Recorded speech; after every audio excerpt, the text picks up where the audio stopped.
এই শাড়িটা orange শেডে red colour, মানে একদম লাল টকটকে না, এটা অরেঞ্জ শেডে রেড কালার হলে যেমন হয় ঠিক তেমন শাড়িটার কালার কম্বিনেশনটা খুবই সুন্দর। আর এর একটা বড় সৌন্দর্য হলো এর ভেতরে একটা কাজ আছে, সেটা দেখাবো আমি। একটা প্রিন্ট আছে, সেই প্রিন্টটা প্রথমে আমরা আঁচল থেকে শুরু করি। এর হচ্ছে আঁচলের অংশটা, আঁচলে আপনার টার্সেল পেয়ে যাবেন, টার্সেলের সাথে বিটস করা থাকবে। এ হচ্ছে পুরো আঁচলটা। এরপরে সবচেয়ে সুন্দর যে বিষয়টা সেটা হচ্ছে এই জমিনের অংশটা। জমিনে কিন্তু একদম প্লেন না, এর ভেতরে যে প্রিন্ট করা থাকবে, আশা করি আমি ক্লোজ করে দেখাচ্ছি বোঝার জন্য। এটা হচ্ছে পুরো প্রিন্টটা এমন থাকবে।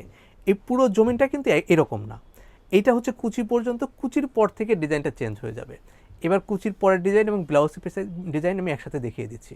এটা হচ্ছে ব্লাউজের অংশটা, এই বর্ডার থাকবে। এই বর্ডারটা আপনারা ইচ্ছে করলে স্লিভে এবং পিছনে বর্ডারে ইউজ করতে পারেন। এটা হচ্ছে স্লিভ অংশটা। আর স্লিভের পর থেকে এই অংশটা পেয়ে যাবেন হচ্ছে এই একদম কুচি পর্যন্ত। এই পুরো এই ডিজাইনটা থাকবে কুচি পর্যন্ত সেম। এখন আমি পুরো শাড়িটা একটু ডেমোতে দেখাচ্ছি আপনাদের বোঝার সুবিধার জন্য। শাড়িটা পেয়ে যাচ্ছেন 14 হাতে। এটা হচ্ছে হাফ সিল্কের মধ্যে। দেখেন শাড়িগুলো কিন্তু খুব সুন্দর, দেখতে খুব সুন্দর। এটার প্রাইস থাকছে খুবই খুবই রিজনেবল, মাত্র 1950।